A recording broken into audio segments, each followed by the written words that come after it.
Hello, hello. Alafia, can you hear me? Please let me know if you can hear me.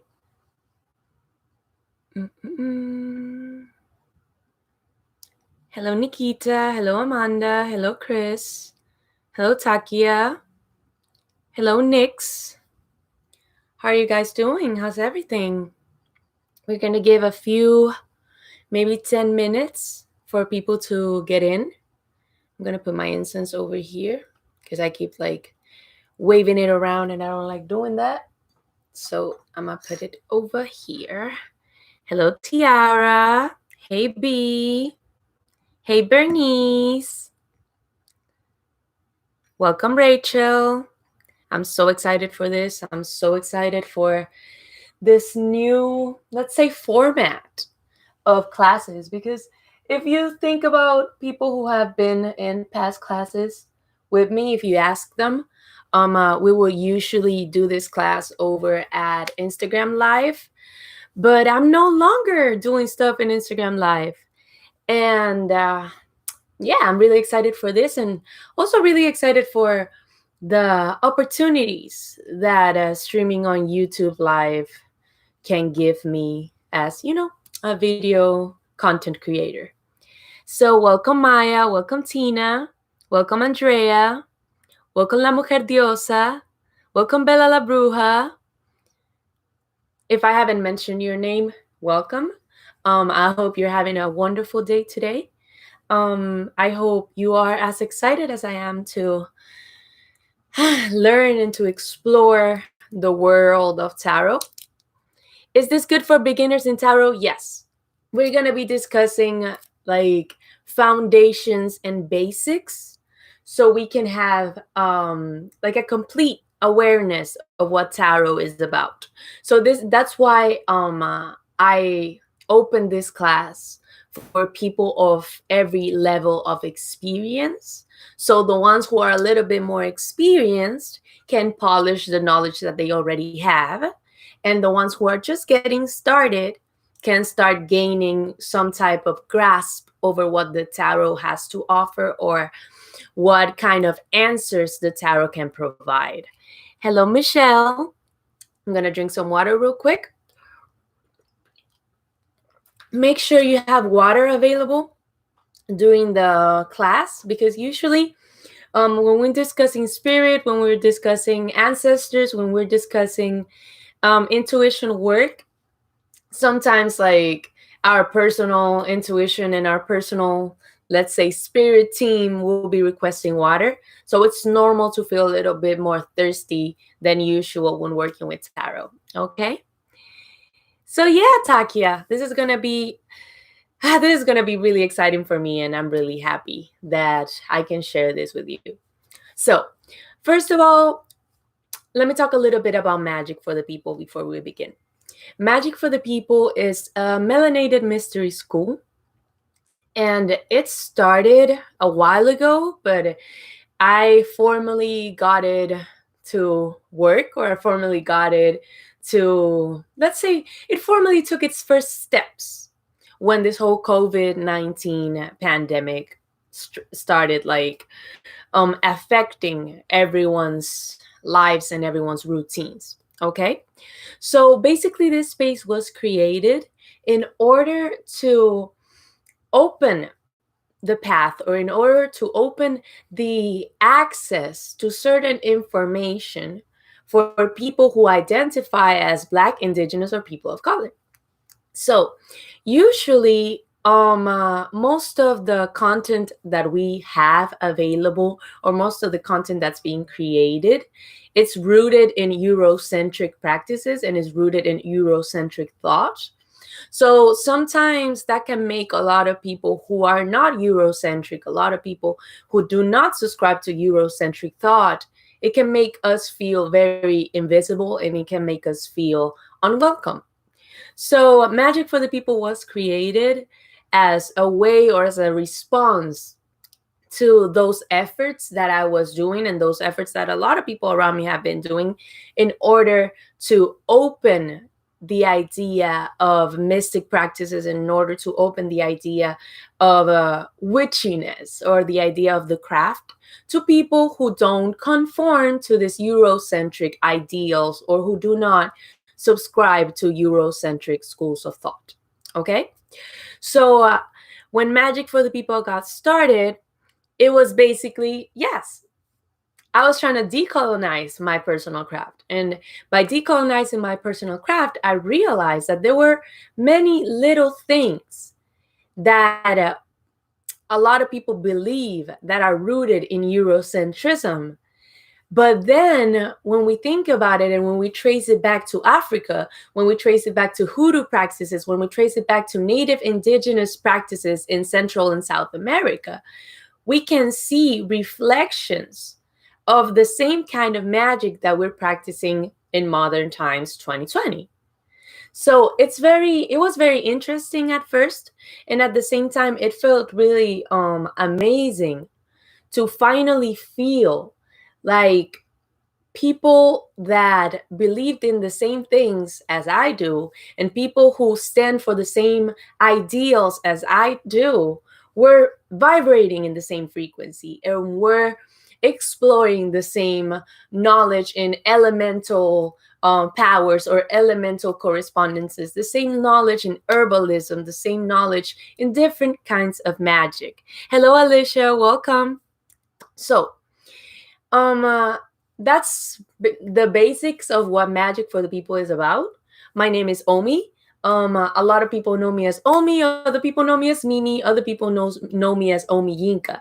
Omiyinka is my spiritual given name, and Omiyinka means the one who is in the water, or existing in the waters, or being surrounded by water. I am a daughter of Yemaya, so that's kind of self-explanatory. And I basically decided to teach, I would say 3 to 4 years ago. But I would always feel like my efforts were very centered on my personal experience and my personal craft. How did I get that name? That name was given to me in divination. And that name was given to me in divination with the Orisha by my godmother, Iyalosa Osunyemia Kalatunde, also known as God to be Oshun. She's a 25 years of experience priestess of Oshun in the Ifa tradition. So that's how I got my name. And basically, I realized that most of my efforts in teaching were very centered on me, and that brought a lot of anxiety, and that brought a lot of like self-doubt and a lot of discomfort. And the moment I started targeting these efforts more into the community, or more into a community based experience, I could realize, or I could see that it was easier, because I was no longer just teaching what I know, or just teaching how I think things should be done.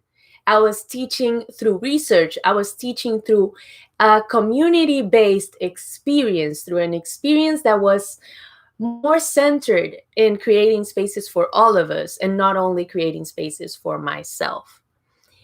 And if you want to get a reading in the Yoruba perspective, or in the African traditional religion, I would recommend God to be Oshun. She's beautiful. She's amazing. I also have other resources for readings when it comes to Ifa and when it comes to Santeria. So make sure you DM me about that, and I'll point you in the right direction. So now that we have 9 minutes in, we can get started. In order to get started, I'm going to ask all of you to take a deep breath. Just feel like you are inhaling light and exhaling darkness. You're inhaling openness. You're inhaling disposition. You're inhaling the idea of receiving, and exhaling barriers, exhaling obstacles, exhaling blockages. So we breathe again.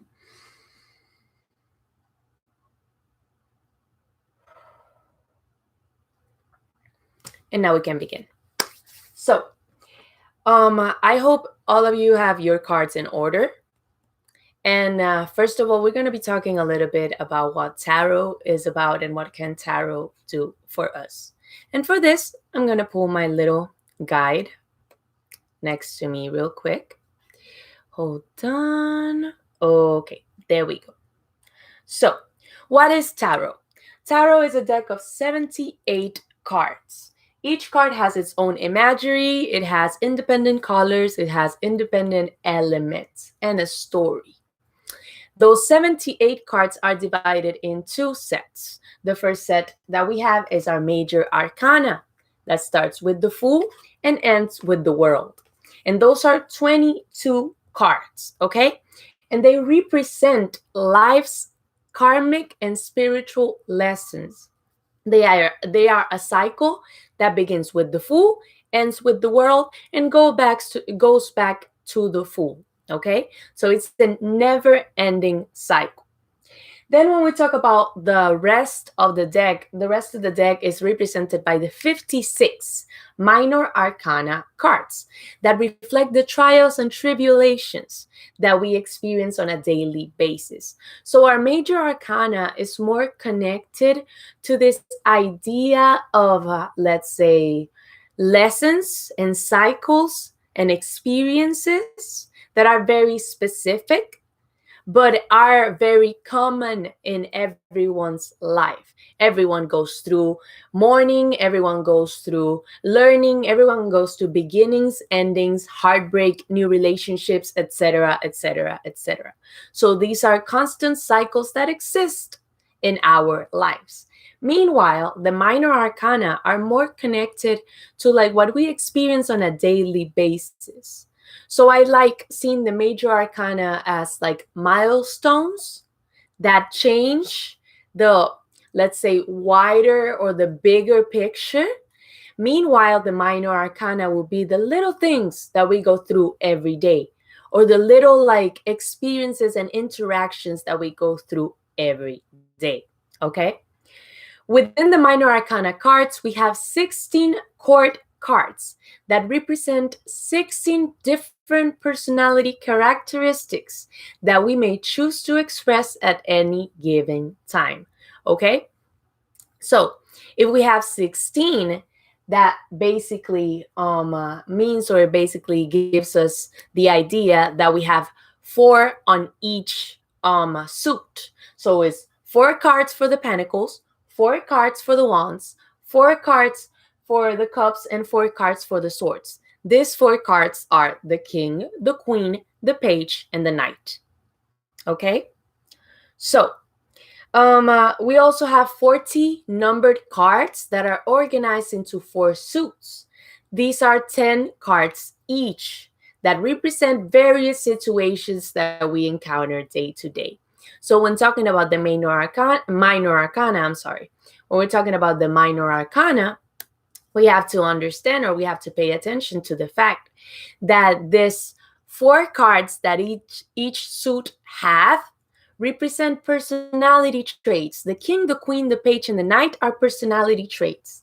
Meanwhile, the other 1 to 10 cards are basically situations that we encounter day to day, situations that we face every day in our lives. Okay? So, how does it work?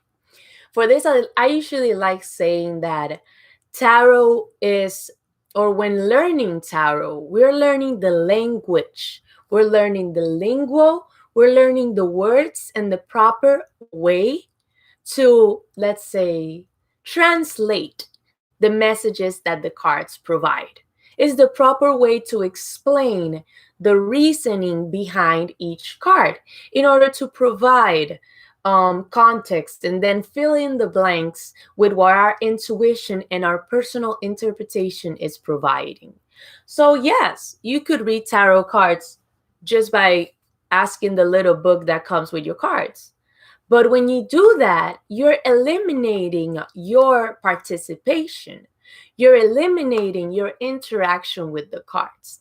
And I always say that a reading without the card reader is void, because it's the same with our personal craft. if I don't work it, if I don't put intention and I don't put my energy into it, for example, this is just a jar of lavender. But when I set an intention for this lavender, I am directing its energy onto a purpose. That's the magic. That's the craft. That's the ashe. Okay? So basically, it's the same with the cards. If we don't apply our intuition and if we don't apply the inner voice, or we don't apply the messages that exist within ourselves, the messages that are already present within ourselves, it's a void reading. Okay? And yes, it's a reading that can provide guidance, but it's incomplete. Okay? Let me drink a little bit more water. So, tarot is the storybook of our lives. It is the mirror to our soul and the key to our inner wisdom. Every spiritual lesson that we learn or that we need and that we receive in our lives can be found in the 78 cards.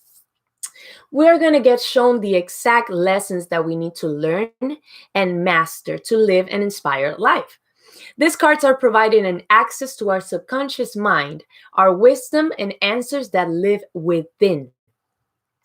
So I always like saying that if the messages are within or the messages are inside us, all of the things that we see in the cards are visual triggers, are little like fingers that push certain buttons in our intuition, or they push certain buttons in our inner world, and they trigger a response, or they trigger an interpretation, or they trigger a memory.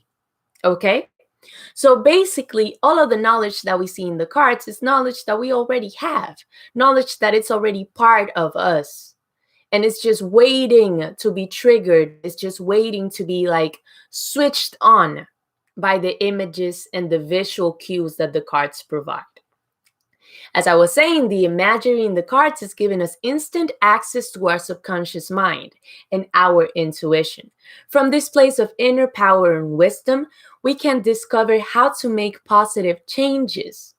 And now we can manifest our goals and our dreams in the future, because we know what we have to do in order to manifest certain things. Okay?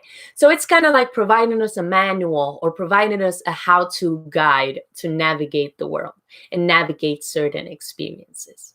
Okay? So all the messages that we receive are within us, either as a part of our collective subconscious knowledge or waiting on us to act as a channel, to act as the road or act as the funnel that receives all this information and provides a clear message. Okay?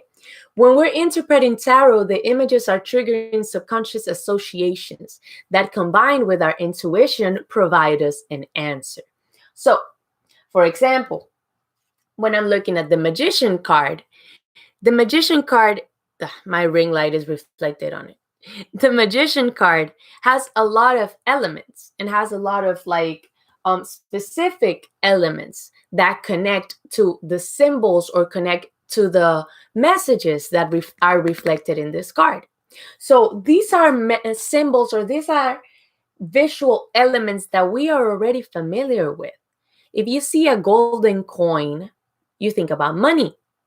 If you see, let's say, a tree, you think about roots, you think about grounding, you think about nature. Okay?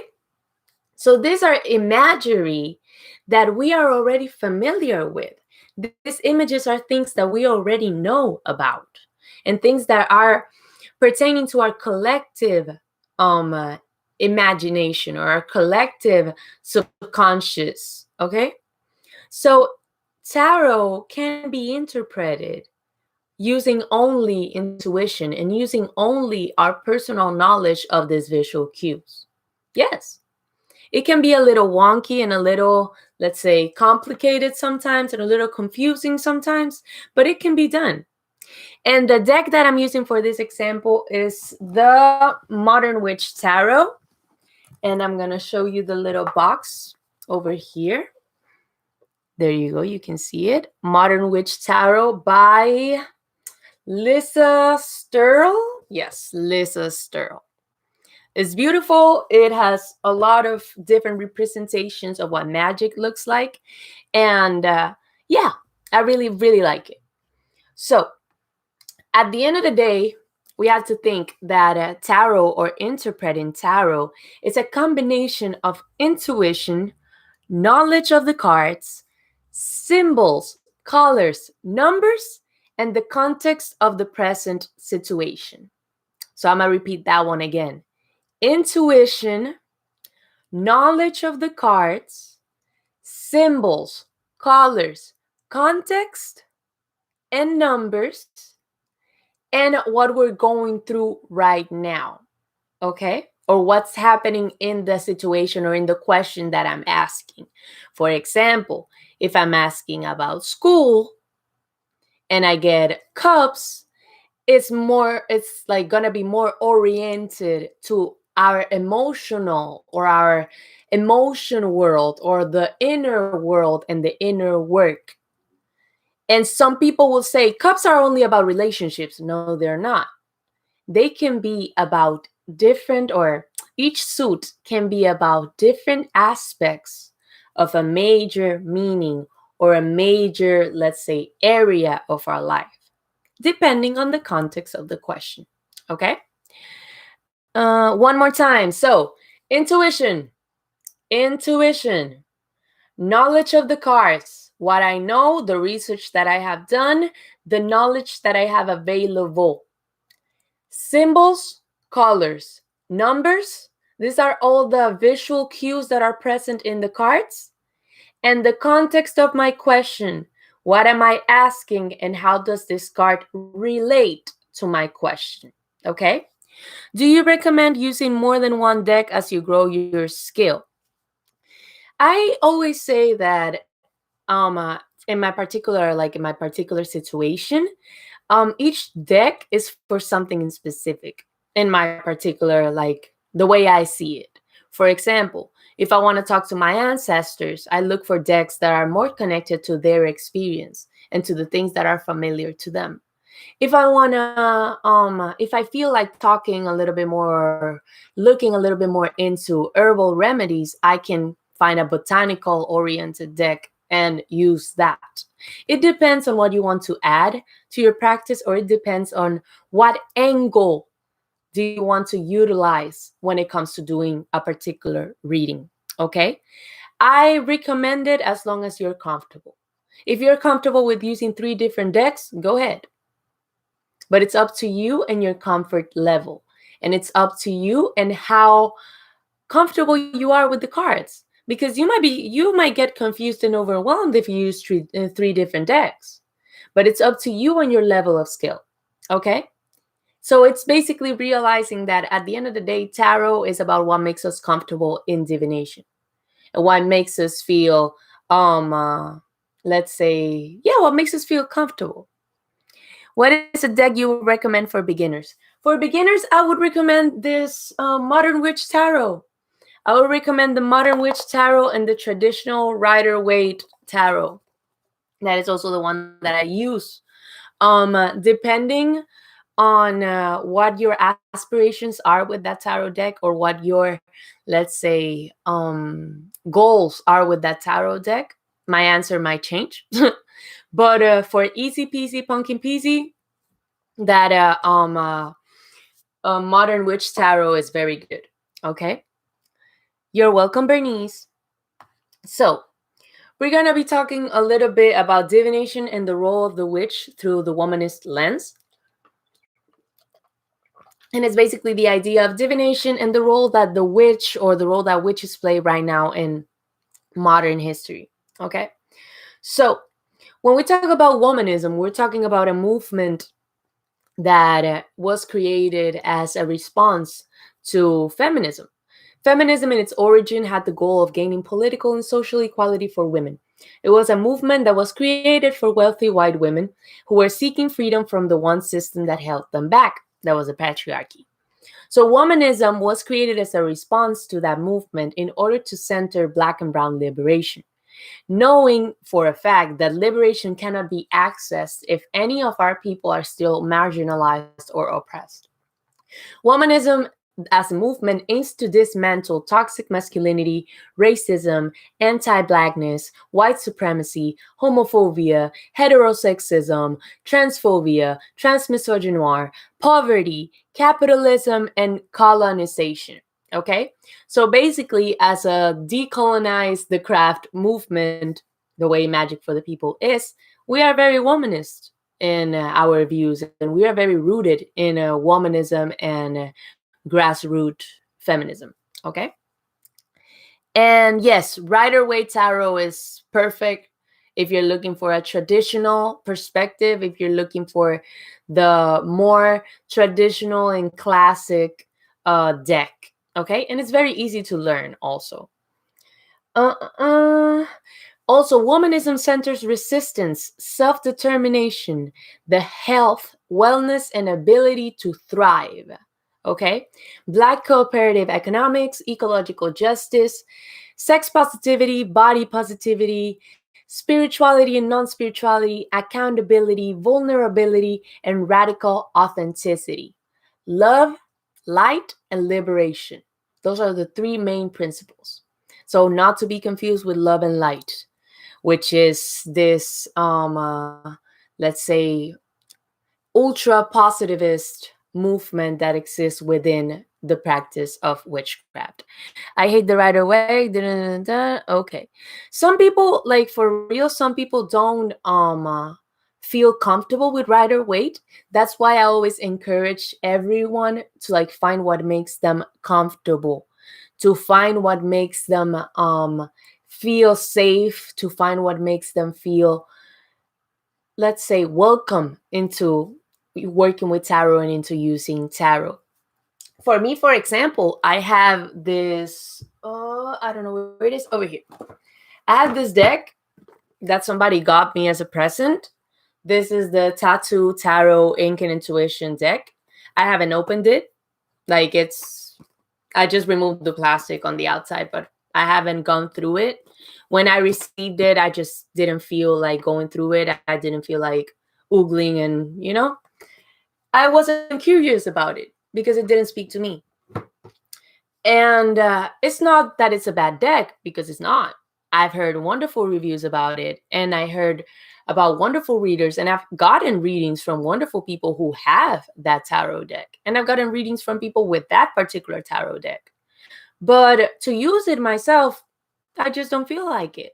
It's kind of like finding a perfect fit. Okay? Maybe if I see Beyonce rocking this like two-piece outfit and I go out there and get the same outfit, I put it on and I don't like it. It looks cute on Beyonce and hooray Beyonce, but I don't like it for myself. It's the same with tarot. Okay? Dust to Onyx is beautiful.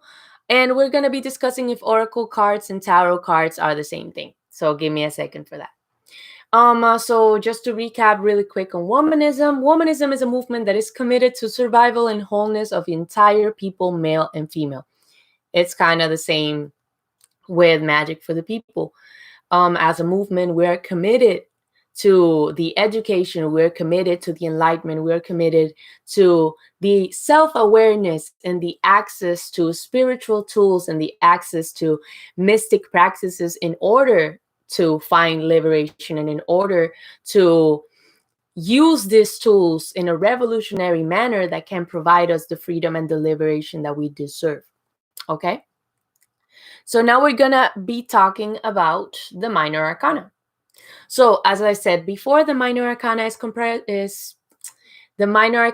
is formed or is comprised of 4 suits with 14 cards each. Okay, although there are variations, the minor arcana commonly employs the Italo-Spanish suits, the wands that can also be clubs, can also be batons, the cups, the swords, and the pentacles that can also be called coins, discs, or rings. Okay, these are our 4 suits for the minor arcana. And for this, we're going to be talking about elemental and numerological correspondences. Our elemental correspondences are the connection that we can make between the cards and the four elements of nature. The four elements of nature are fire, earth, water, and air. Okay? Two of them are masculine, two of them are feminine. Later on, we're going to discuss the idea of gender within tarot. Fire is represented by the suit of wands and rules the non-tangible, the spiritual, what I cannot see, what I cannot like what I cannot, what's the word? Yeah, what I cannot see materialized, okay? The non-tangible. Water is represented by the suit of cups that rules the emotional, the inside, the inner world. Air is represented by the suit of swords that rules the logical. Earth is represented by the suit of pentacles that rules the tangible, the material, growth, roots, okay? This is the easiest way to comprehend the minor arcana cards, understanding the connection that these cards have to the elements of nature and the principles of numerology.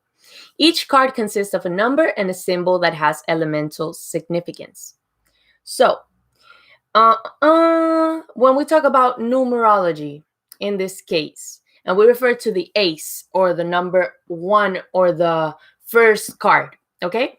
In this particular situation, the ace is related to birth, to beginnings, to potential, to starting, okay? Meanwhile, our number two is related to duality, is related to balance, is related also to the idea of conflict. Why is it related to the idea of conflict?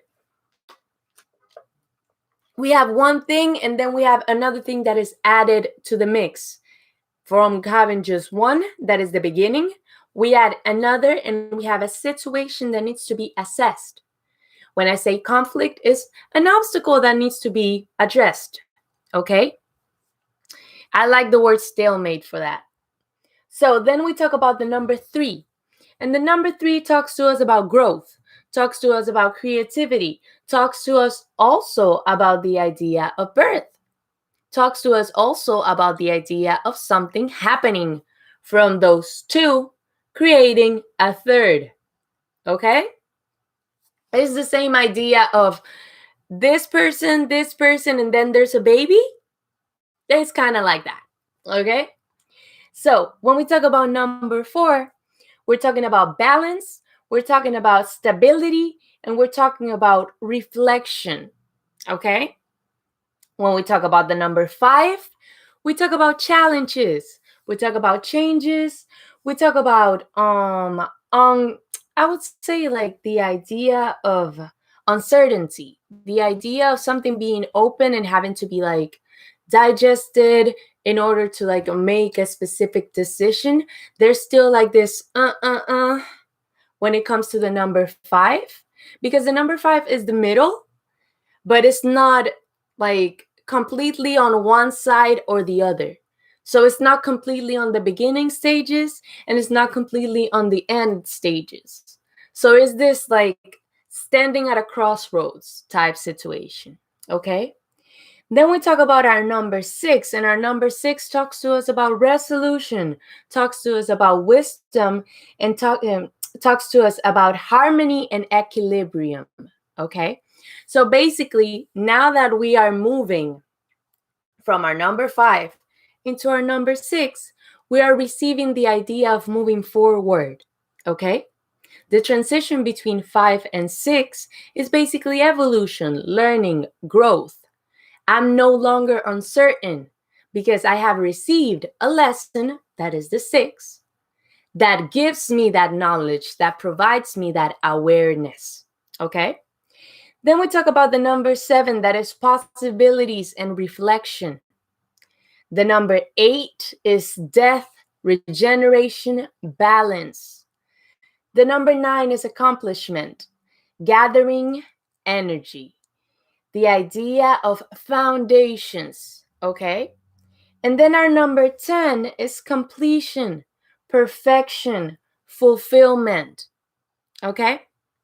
And then when we apply the same idea of numerology to our 4 court cards that are the page, the knight, the queen, and the king, we are having an 11, a 12, a 13, and a 14.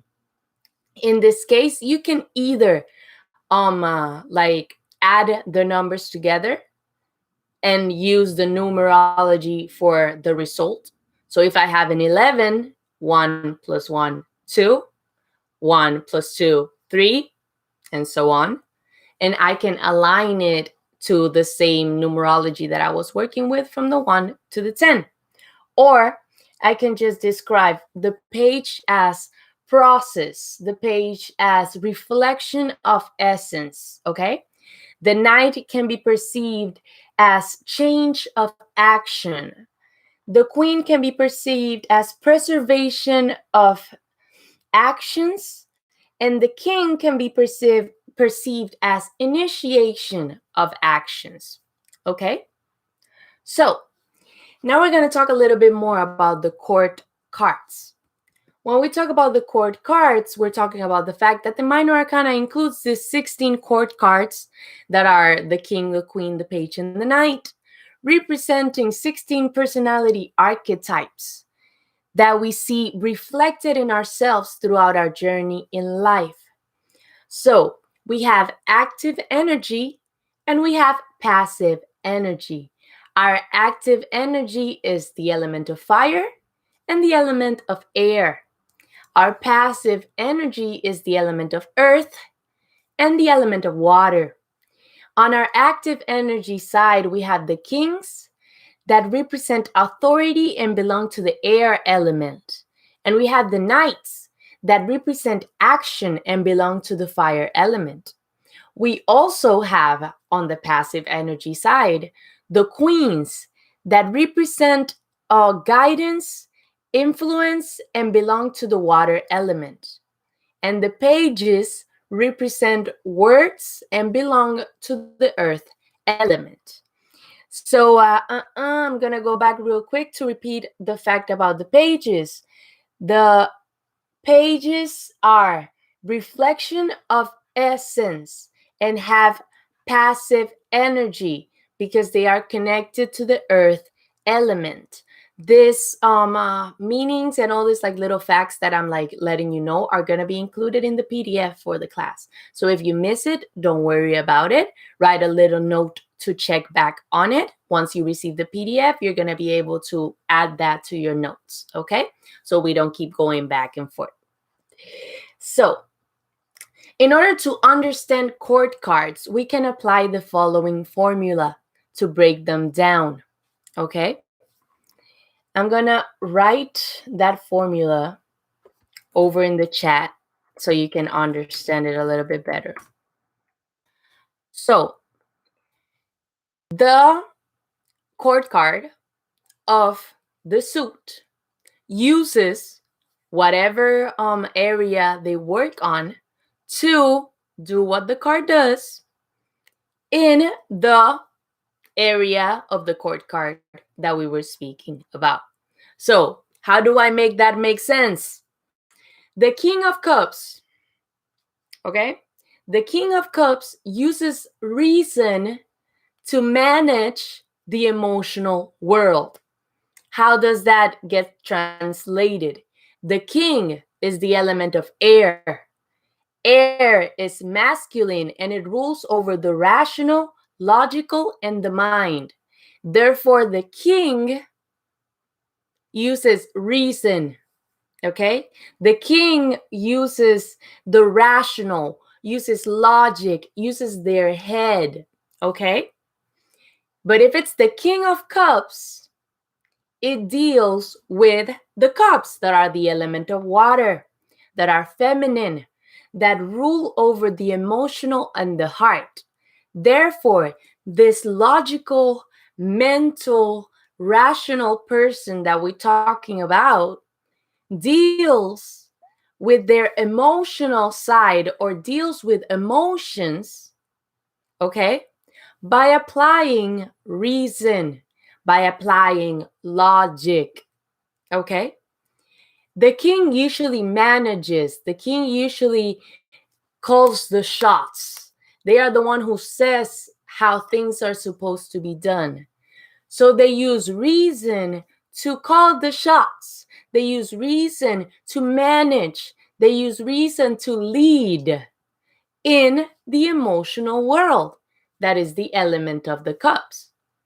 So once you're able to apply that formula to each of the court cards, you can have a little bit, let's say, a deeper insight or a deeper understanding.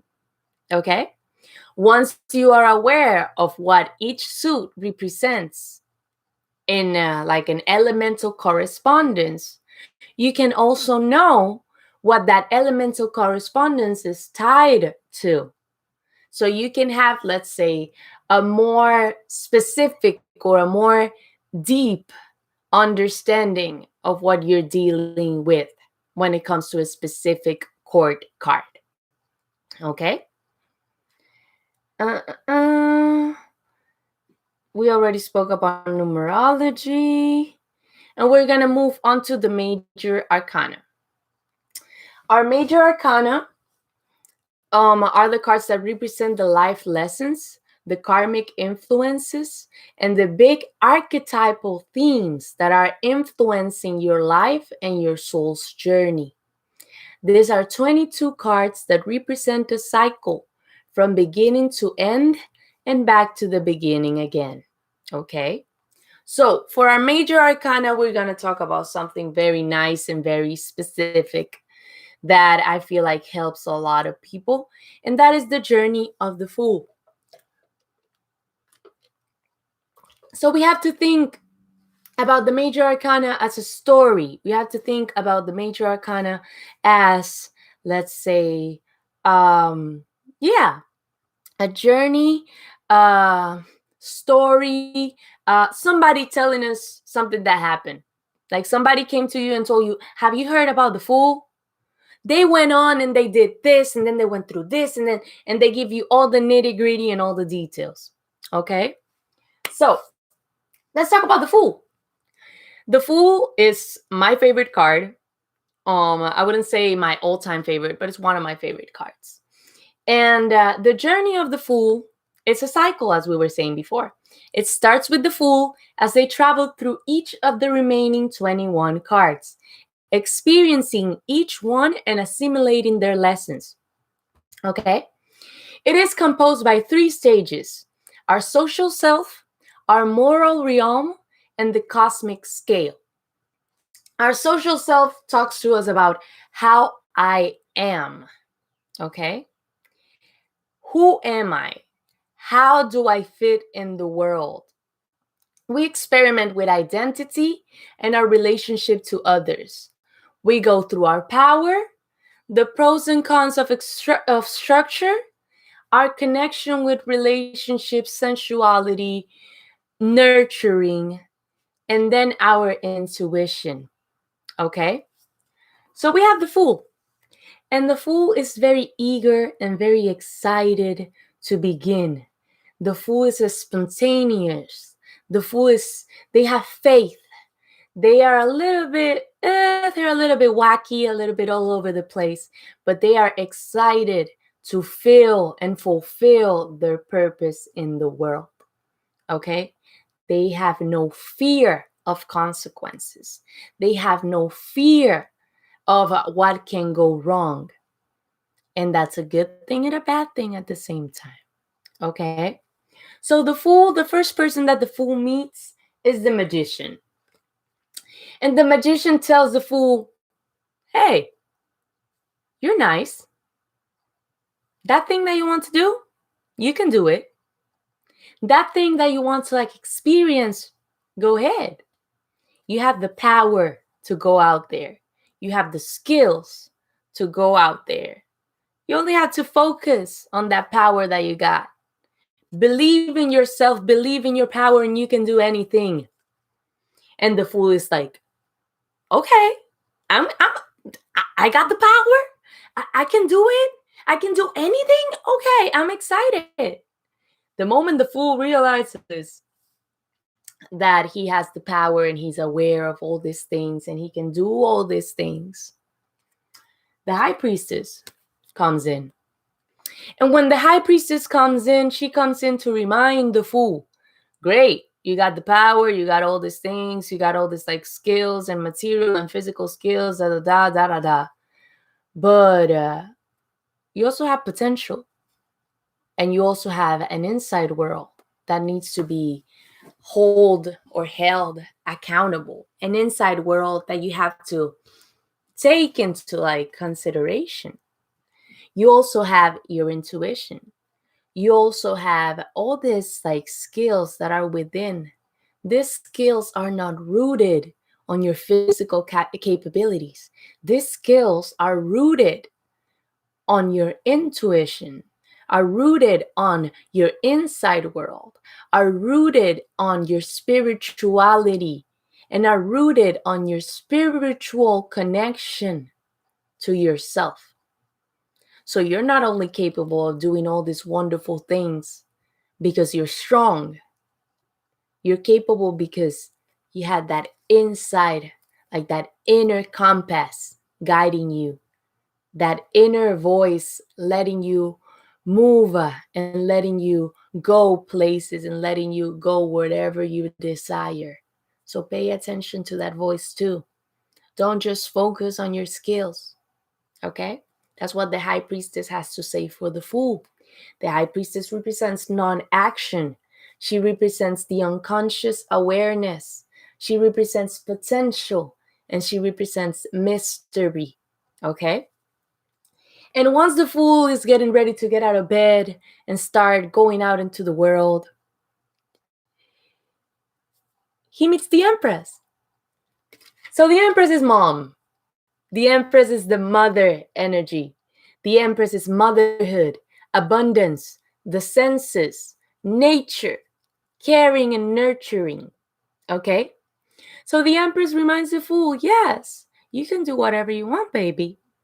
But you have to do it with the idea of care, with the idea of nurture, with the idea of emotions, with taking your emotions into like this whole mix and making sure that you feel good about what you do, making sure that you feel comfortable, making sure that you feel safe, making sure that you feel complete and satisfied at all times. Okay? You can do whatever you want. You already have your physical strength. You already have your spiritual strength. And now you take your emotions into the painting or into the picture. You put your emotions into this, your heart, how you feel, how life makes you feel. Don't forget that you have that sensitivity, that sensibility. Okay? That feminine side, that divine feminine. That's what the Empress reminds the fool of. And then, as soon as the fool is about to get out of the house, the Emperor comes through. And the Emperor is dad energy, is father energy. And the Emperor is fatherhood, the Emperor is structure, the Emperor is authority, the Emperor is regulations. He reminds the fool that he can do whatever he wants, but he needs structure. He needs a plan. He needs to, it's okay to have feelings, but where's your reason? How are you using your logic? How are you using your head? You don't let your heart rule absolutely everything. So now that you have realized that this one applies to the head, applies to the logic, applies to the reason is more connected to the outside world. So usually what we see in the fool's journey is that we look outside and we look inside. It's always outside, inside, or inside, outside. It changes order. But it's always looking at two separate or two sides of a duality. Okay? So if the magician is the outside strength, the high priestess is the inside power. If the empress is the inside world, The emperor is the little bit more like irrational, the little bit more logical world. So it's the world that exists for all of us, the things that are evident, the things that are rooted in reason and logic. Okay? So he told the fool that he needed a plan, and the fool came up with a plan. And then he met the Hierophant. The moment the fool met the Hierophant brought beliefs. The Hierophant brought education. The Hierophant brought conformity. The Hierophant brought group identification. The Hierophant brought the rules that keep the fool moving in the world, the beliefs that keep the fool moving in the world, the beliefs that make the fool integrate into society. Okay? So these are collective beliefs. What are you a part of? What do you do?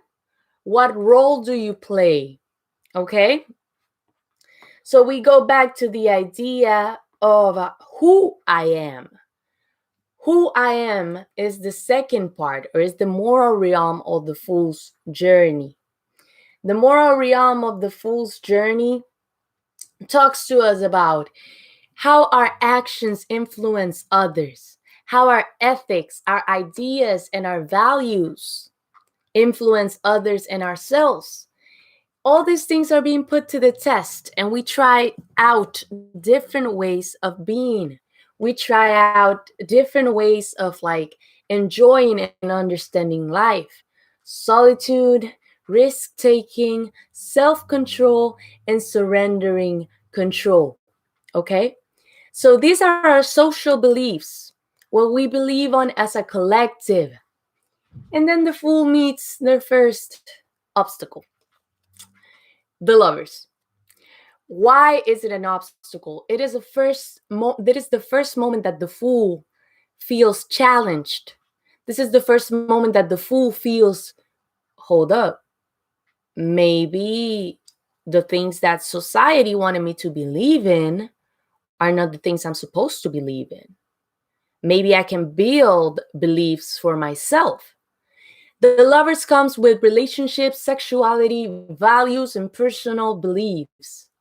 What I stand for, what I'm capable of, what I can do.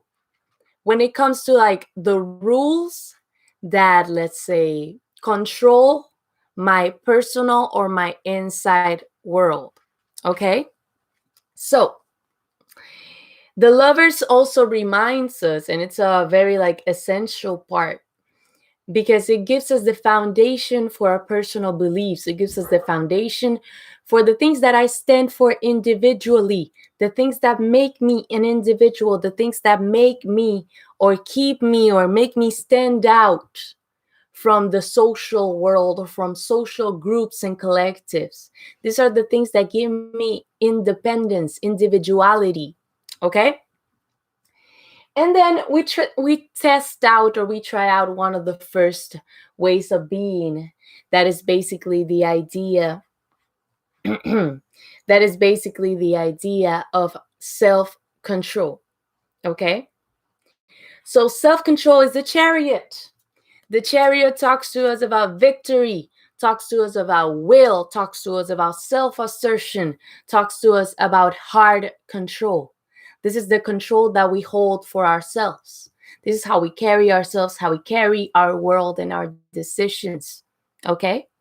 So basically, the chariot is reminding us and letting us know that we are capable of doing as long as we have the willpower, that we can be assertive, that we can be go-getters, that we can attain victory when we have that control over what we do. It's also a very rigid control. And that is something that we realize the moment we meet strength. The moment the fool meets strength, they receive patience, they receive compassion, and they receive self-control.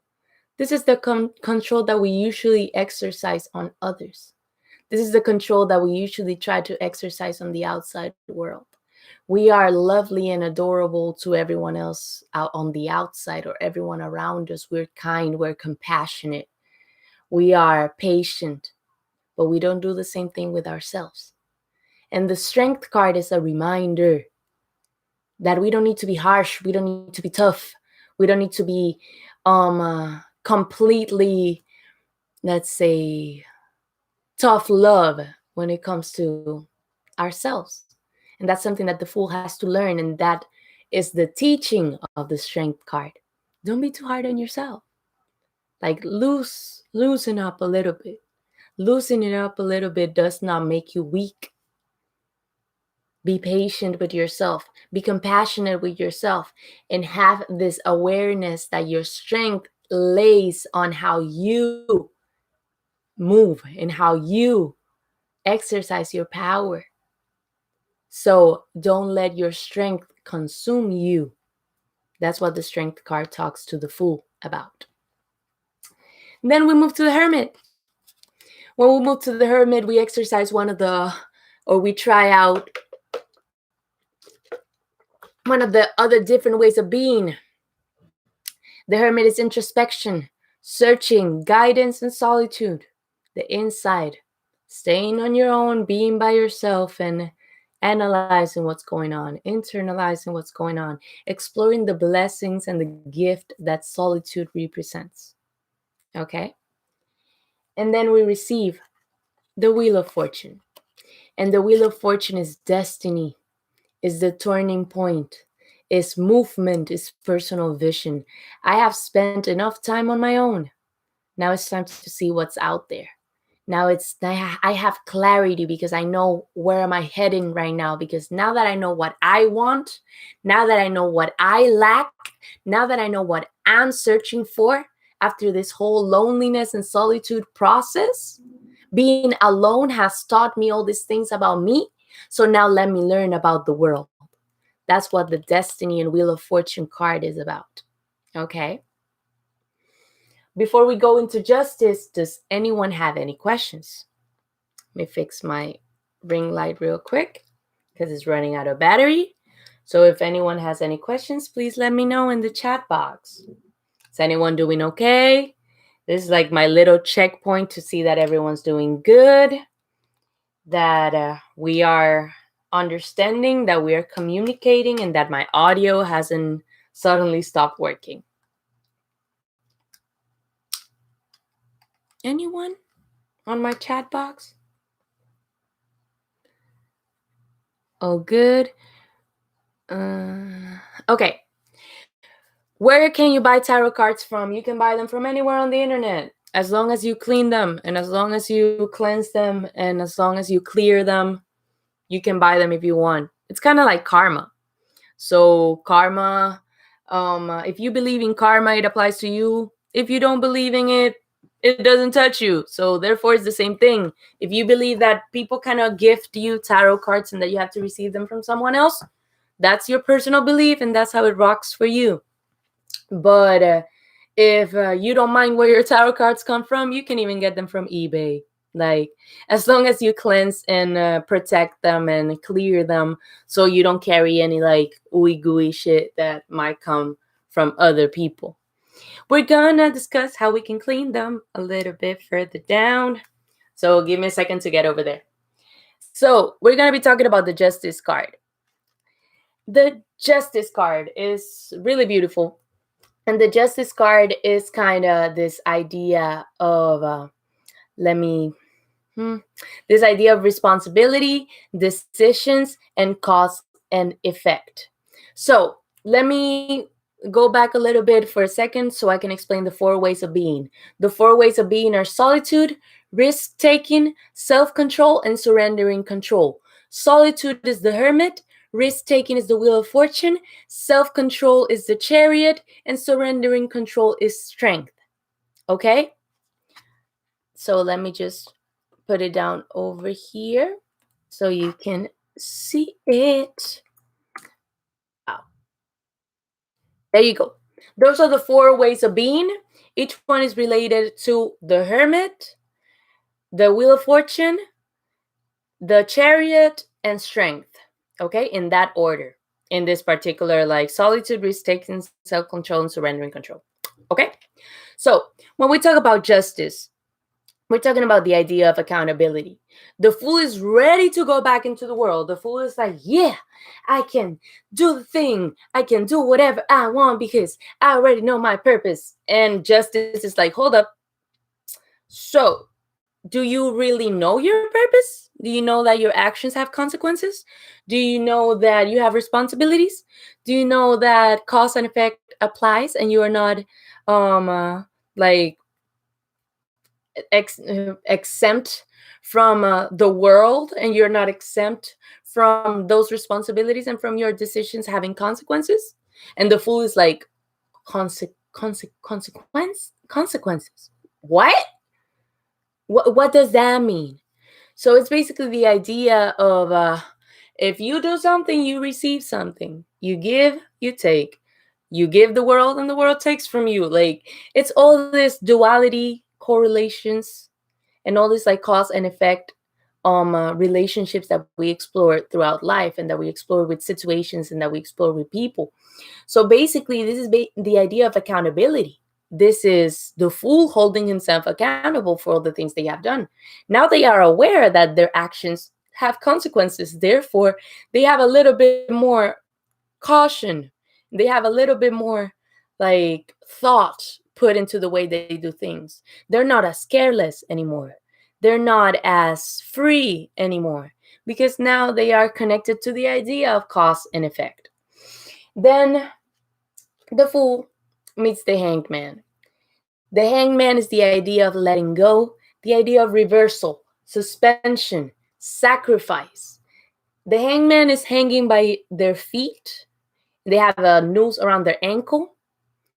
And basically, is this idea of realizing that, yeah, they're in a very fucked up situation, but the noose that they have, like the little knot that they have around their ankle, is very easy to get out of. If you look at their faces, they're not worried, they're not upset. They know that they put themselves in this situation, and they know that they can get themselves out of this situation, but they're just letting the situation happen. They're just letting this wash over. I exist in this feeling. I exist in this fucked up situation that I'm in. I take my responsibility, and eventually I just undo the knot and I go back to my regular journey. Okay? And then we're hit with the death card. The death card is endings, transitions, elimination. Okay? So basically, now that the fool knows that they got themselves in a fucked up situation and they also got themselves out of it, they, let's say, I don't like saying they die, but it's kind of like their old way of being dies and is born again. They go through a very messy experience, and now they become wiser, older, better, and they have an opportunity to start over within the same cycle. I'm going to explain reversals a little bit further down. And they go into temperance.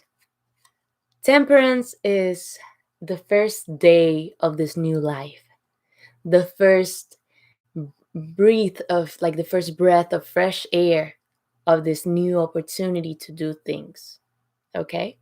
And the temperance card is balance, is health, is duality. Okay? And now the fool knows that, yeah, they can do all the things they want, but they have to have certain things. They have to be held accountable. They have to let things go. They have to surrender control and also, like, be assertive. They have to be on their own for a while, and then they have to go back into the world. They have to go through all these dualities because dualities are necessary in life. And that's what the temperance card is about: accepting duality and embodying duality. Okay? Then we have the devil card. And the devil card explores materialism, ignorance, hopelessness, addiction, being attached, being indulging. Okay? And what happens here? The fool has a new opportunity to live, but they still have an attachment to the past. They still have an attachment to their old ways. So the devil card is the moment that the fool has to face these attachments and has to be aware and acknowledge these attachments. So, yeah, they might be a whole new person, but they're still doing the same things. Okay? So, this is the relationship between what the fool wants to do, what the fool says they're going to do, and what the fool is actually doing. The connection between words and actions, the coherence. Okay? And then we face the tower.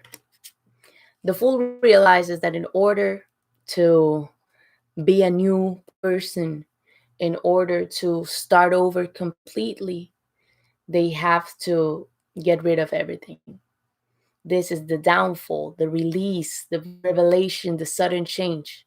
This is the idea of saying, fuck it, let it burn to the ground and start over from the ashes and build a new tower and build a new possibility, build a new self by giving all of these old ways and all this old self the rest, giving them a dismissal, giving them release. Okay? We move on to the star. The star is hope, inspiration, generosity, and serenity. Now that the fool has gotten rid of all these things, he has the hope of a new start. He has the hope of a new world, of a new opportunity. And he is, or they are, dreaming of what will come. And they are so positive about what's going to happen. And they get hit with the moon. The moon is fear, illusion, imagination, getting carried away by our head, getting carried away by our thought. So this is basically a reminder that, yeah, new beginnings always come with fear. New beginnings come with inspiration, yes, but they also come with fear. This is acknowledging fear, being aware of fear, and receiving the idea of getting carried away by it as, I'm going to go through it, I'm going to let it wash over, and I'm going to keep moving. Instead of just thinking, I don't have to have fear, I am fearless. Nah, fear is a very necessary part of the journey. And the fool now is aware of it. Because the moment they receive the sun, they have enlightenment, they have greatness, they have assurance. Yes, I'm scared, but it's going to be okay. Yes, I'm scared, but I've been through all of this already, and I'm so close to making it. I'm so close to where I want to be. So this is the idea of the sun coming behind the clouds, and the rain is over, and it's a new day. Okay? We talk about judgment. This is the final rebirth, the inner calling, the absolution, the world forgiving the fool forgiving itself. Okay? And finally having the clarity of what their purpose is as they reach the world, their final destination. That's integration, accomplishment, involvement, and fulfillment. And the best part is that then they start all over again. So that's our fool's journey. Do we have any questions about the fool's journey? Please let me know on the chat. And our third part of the fool's journey, as I didn't discuss, is why I am.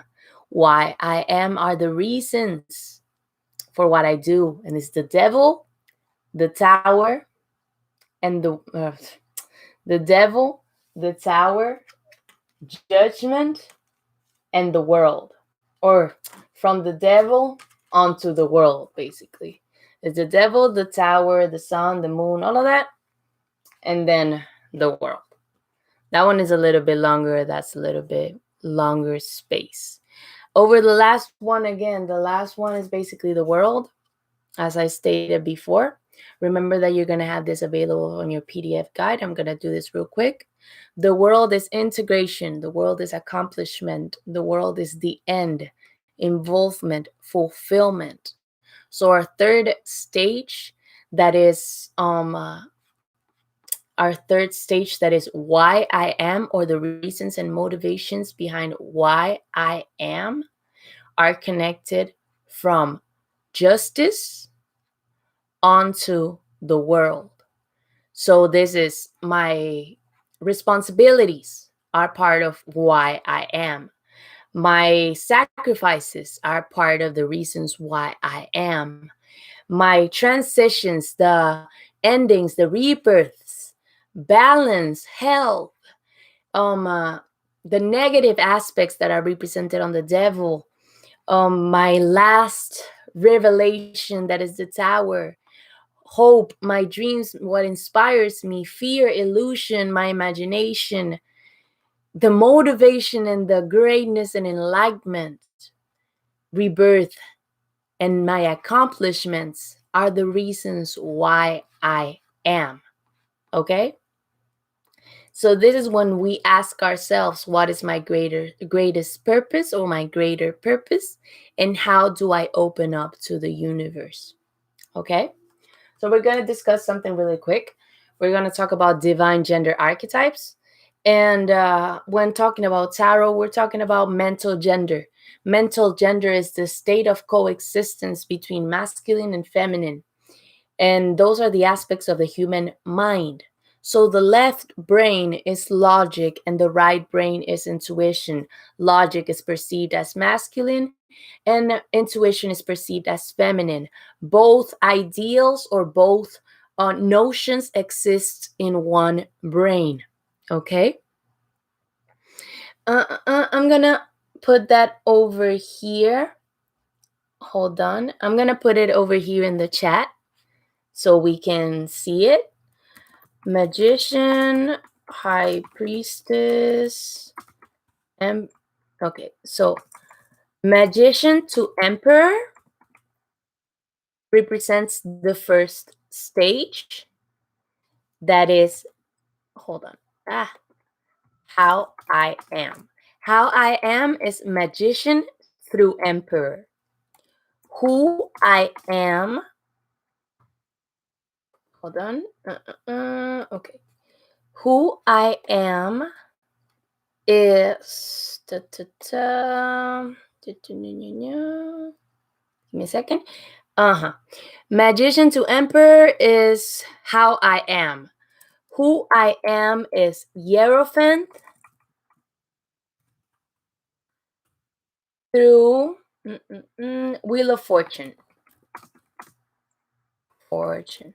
Okay? And then our third path, that is why I am, is represented through justice to the world. Okay?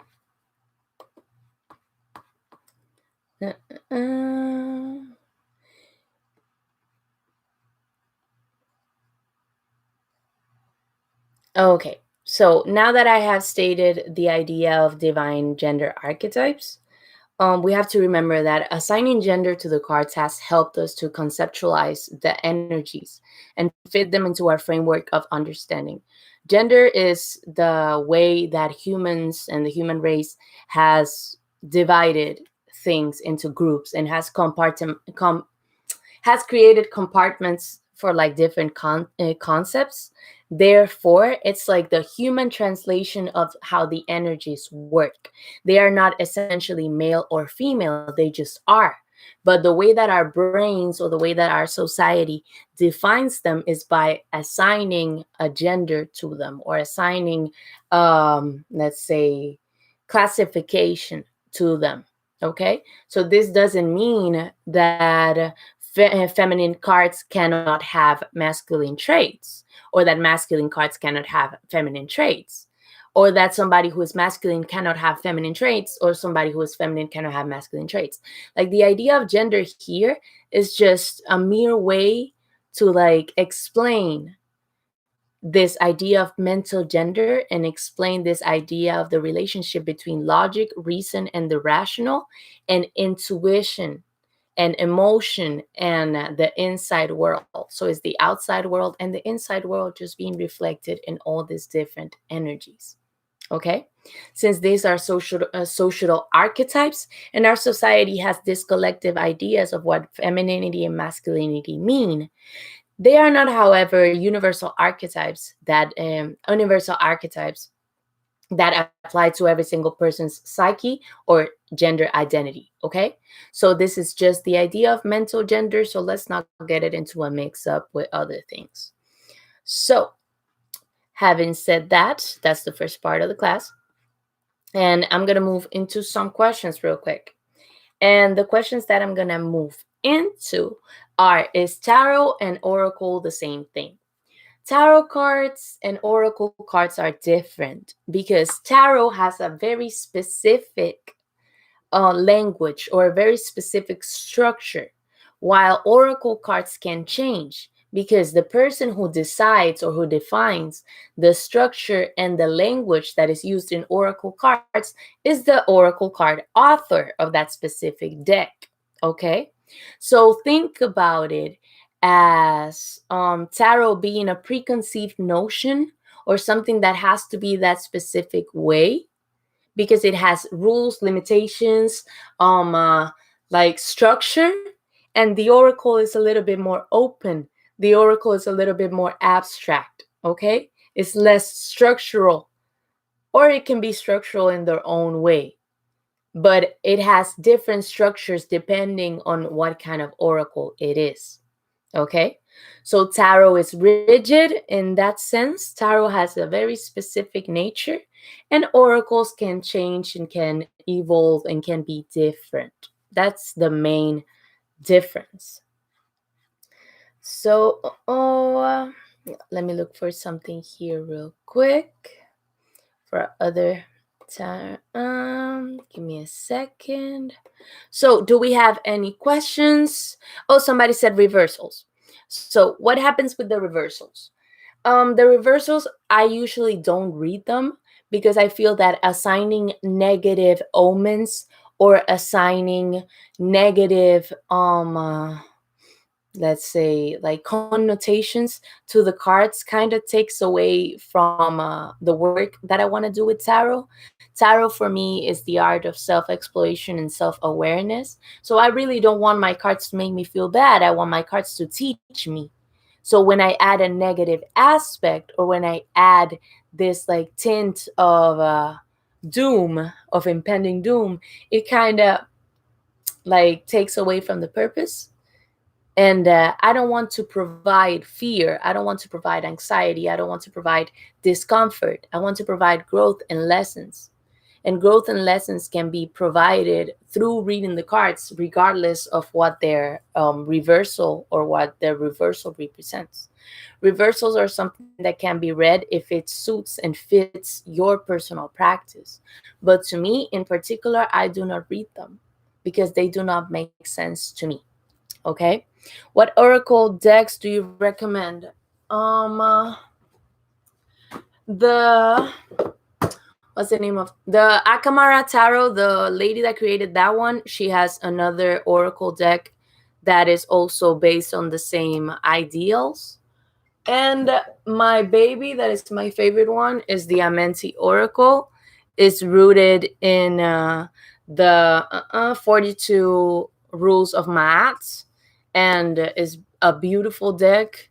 I also encourage people to work with whatever they are interested in. Like if you're interested in herbals and herbalism, there's botanical oracle decks. If you like crystals, there's crystal oracle decks. If you like animals, there's animal spirit oracle decks, etc., etc., etc. Try to look for oracle decks that are connected to your personal experience and that are connected to your personal interests, so they don't bore you, so they don't make you feel uncomfortable, so they don't make you feel like disconnected. Okay. Uh, Hold on. Give me a second over here. So, do we have any questions? aside from those that I just received. Let me put on my ring light again. There we go. Do you use the same layout for your pulls, or how do you choose if not? It depends on my question. My question is usually what guides me, and the question is usually what provides me the like sub questions in order to create a layout. Okay, so I usually, if I'm looking for the reason or the root to something, I look for what motivated this root in the past, what is keeping this root in the present, and what can I do to remove this root in the future. So usually my spreads and my layouts evolve depending on my question, or on the context of the question that I am asking the deck. Okay, so let me look for my other guide because I do not seem to find it right now. There we go. I think it's this one. There we go. Great. So, so let's talk about choosing a deck. The first step to choose a tarot deck is to get familiar. Have a feel for the vibe and the connection that you might have to that deck. Do you feel connected to it? Do you feel identified? Do you feel like it speaks to you? Do you feel like it speaks your language? Look at the images. Do the images challenge you? Do they scare you? Do they make you feel a type of way? What's your experience level? If your experience level is still basic, or you're still getting started, don't try to like look for decks that are going to be confusing or scaring, or are going to like push you in the wrong direction in a way, because what you want is clarity. So if it looks confusing just by looking at the box, maybe that's not the right one for you. Okay? Think, do you want a modern approach? Do you want a traditional approach? The Modern Witch Tarot is a more modern approach because the elements are not traditional. Then you have, for example, I have the Afro-Brazilian Tarot. I have it over here. Huh? I have the Afro-Brazilian Tarot that is based on Candomblé, that is the Orisha tradition of Brazil. And the elements are different. Like the elements are not pentacles and blah, blah, blah. Like they have different names. The same with the Akamara Tarot. Akamara Tarot has different names and different terms for the suits. Therefore, for somebody who's just getting started, it might be a little bit more complicated to get on it. It might be a little bit more complicated to like learn.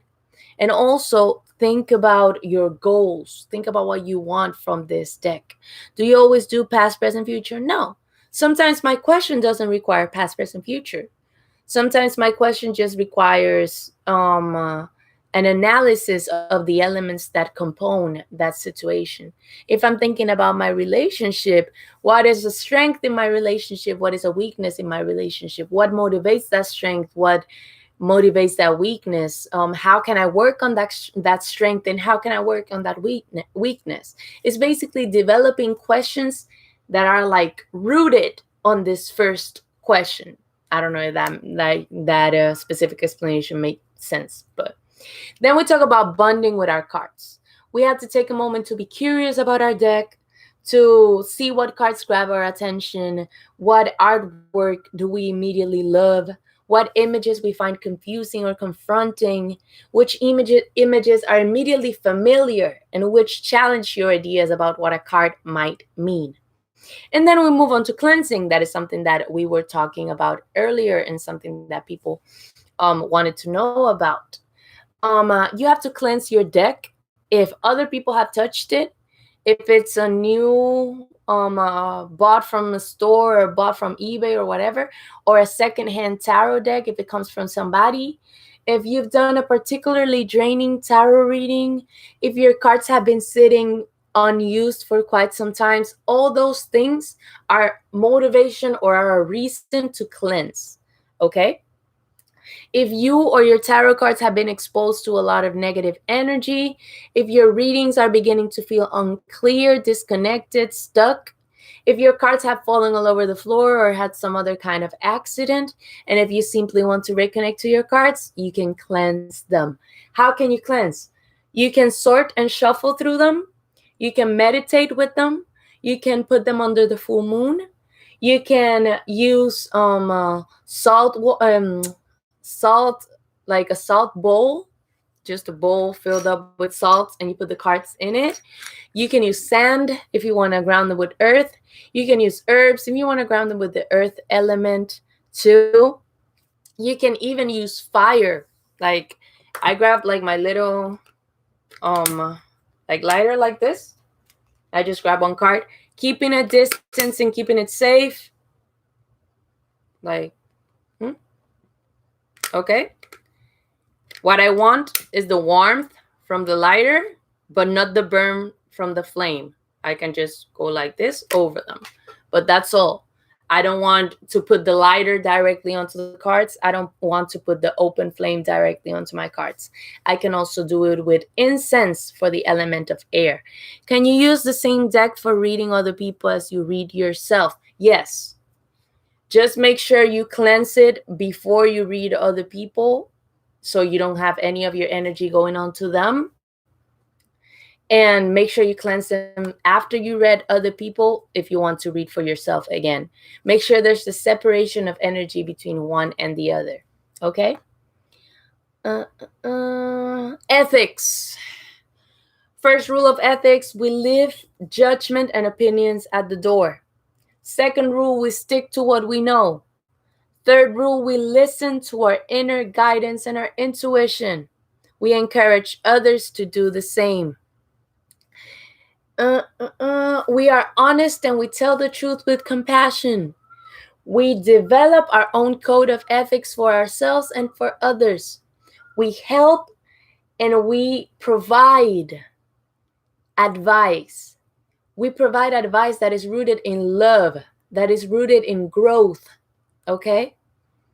And at the same time, once we have done this and once we have stated this personal code of ethics, it helps us ask more accurate questions to receive helpful and applicable advice that is in sync with where you are and where you are heading. Okay? Sometimes I use sound to cleanse. Yes. You can use little like vibration of instruments. You can use crystal bowls. You can use a tuning fork. I myself, like, literally, I will just grab, like, let me see if I have something over here that it's available. Nah, I usually grab one of these jars and I put like some beads inside of them, and I just shake it to create like a sound, and I just shake over my cards. The vibration of the sound clears whatever energy that might be stagnant over the cards. Can I get a copy of the Code of Ethics? Yes. You are going to receive a PDF guide at the end that includes the Code of Ethics. Do you recommend an incense like dragon's blood smoke? I like dragon's blood for cleansing. I like cedar wood for cleansing. I like using actual bay leaves. I like using herbal blends on a little piece of charcoal. But dragon's blood is pretty good for cleansing.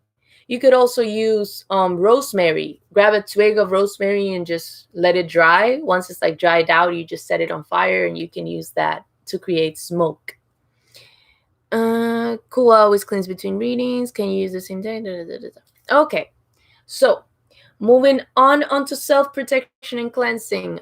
For self-protection and cleansing, I usually recommend visualizing. I recommend visualizing a white light that covers you, that covers your cards, that covers your table. A white light that doesn't allow any kind of negativity, any kind of negative entity, negative energy to seep through your cards and to go through you. Okay? I always ask for messages of love, messages of growth. I have actually on my Instagram fiery wall of protection chant that you can use for protecting yourself before a reading. It's the one that's called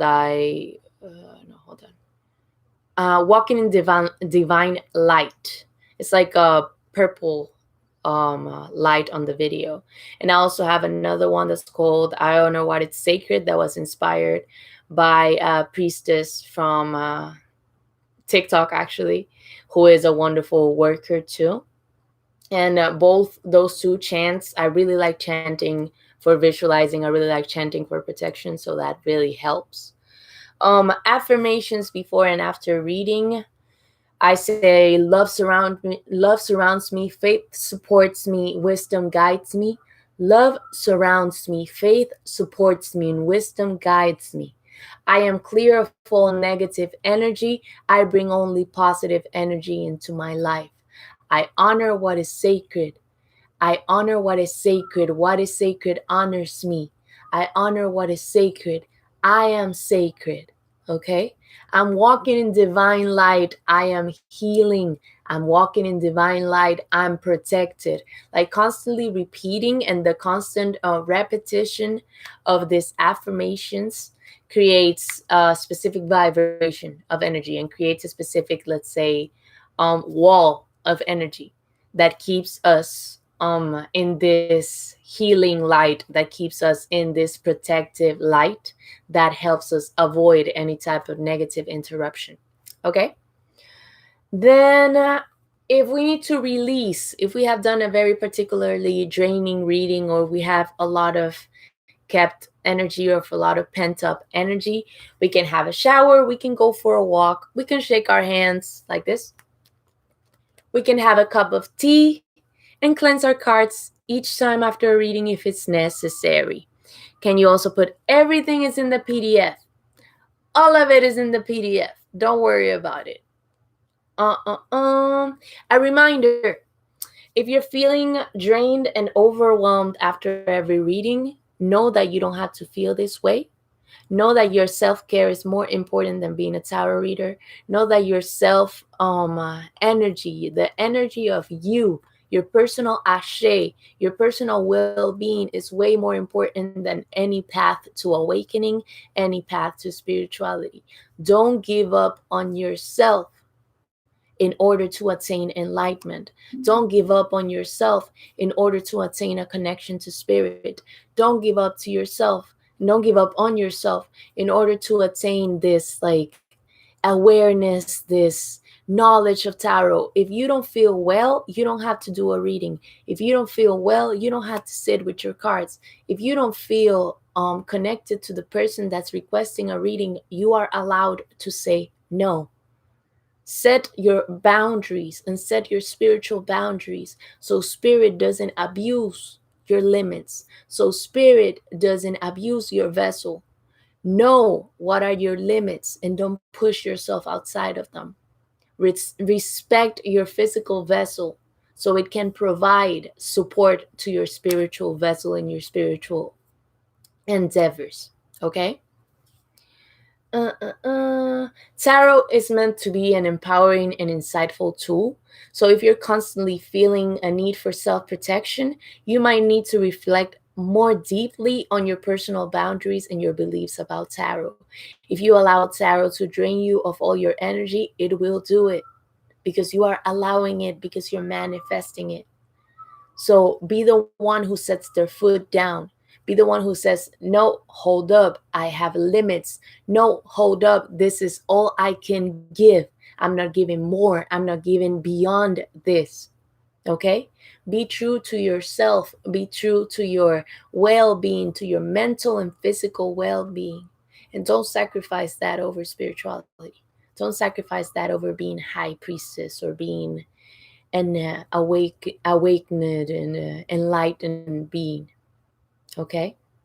Keep your mental and your physical health on point so your spiritual can be supported by both. And so your spiritual can help you navigate both. Your spiritual shouldn't be a substitute for your mental health. Your spiritual should not be a substitute for your physical health. Okay? So keep that in mind. Having said that, let me see over here. So yeah, do we have any questions aside from that?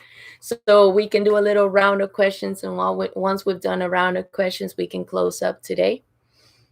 And all of this information is going to be on your PDF guides. You're going to receive, let's say, mega guide that is a combination from past tarot classes, and it also has details that we discussed on this present class. So yeah, bring your questions in, and once we're done with questions, we can finish over here. Mm-mm. Thank you so much for this class. Yay! I'm so excited that a lot of people found me on TikTok for this, because I was really looking forward to opening classes for a lot more people. And yeah, um, make sure you're aware that tarot is there to support you in your journey, that tarot is there to provide you answers, tarot is there to guide you. It's not there to exploit you, it's not there to abuse you. Okay? Can our ancestors talk to us through the cards? Yes, they definitely can. So, what talks through the cards is spirit, what talks through the cards is energy, what talks through the cards is whatever we open the path for. So, if we call on our ancestors and if we set offerings for them to come through when we're doing tarot readings, of course they can talk through them. Of course they can communicate through them. But remember that you have to call on to them. You have to ask them for their guidance. You have to ask them for their advice.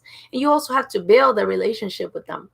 Because imagine that somebody that you have talked to twice in your life just randomly calls you and tells you, yo, I need to ask you like 10 questions. Like, they're not, they nah.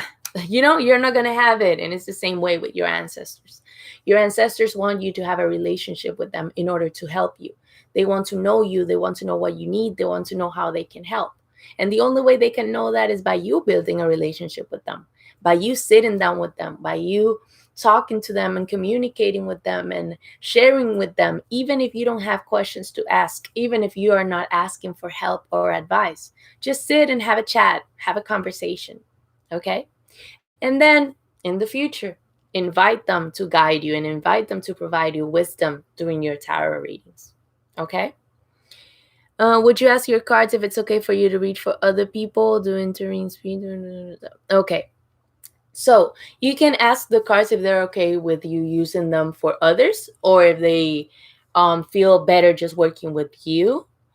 But usually reading for other people has to be something that is both your agreement with yourself as a practitioner and your agreement with your cards. So yes, I would suggest asking for permission. If you bought a deck for like that purpose, or you want to be a tarot reader, or you want to like pursue tarot as a business, I would suggest that you meditate this with your cards and that you present this as an opportunity for your cards to help others. Most decks won't say no. Most decks won't refuse if you're like presenting them this as an opportunity to help, as an opportunity to help others grow the same way they have helped you grow. Class was super dope. Can you get to know? Yes, actually, you can ask a lot of like questions on what they liked, on what they are passionate about, or what they are like. Because you have, for example, you have your 16 personality archetypes. So you can just separate those cards and use those 16 personality archetypes that each suit has, to have a little bit more of like an awareness of how are your folks like what do they like, or how do they think, how do they move. So that way you can have a little bit more clarity of what kind of personality types you're dealing with. Okay. Can you use tarot and shadow work? Yes, tarot and shadow work is essential. Tarot and shadow work is wonderful. It helps a lot. It's a little bit more tough because it's going to tell you the truth, and it's going to give you the honest truth on everything.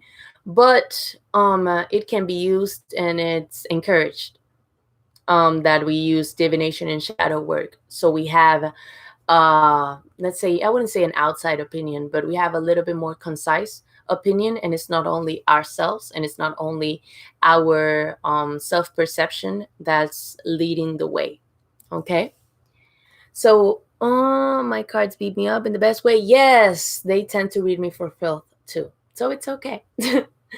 So having said that, if you have any more questions, feel free to email me about it.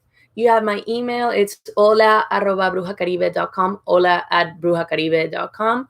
And I'm really happy that we got to do this today. I'm really thankful for everyone that participated. And I will be seeing you in class very soon. I will be seeing you tomorrow for our tarot practice session for those who signed up. And if not, I'm going to be seeing you next weekend. So I hope you have a blessed day. And Modupe for being here. Thank you for being here. I appreciate you. I'm thankful for you. And I'm so happy that you're here. I'm so happy that you're here helping me decolonize magic and decolonize our power. So, having said that, class is dismissed. Have a blessed night.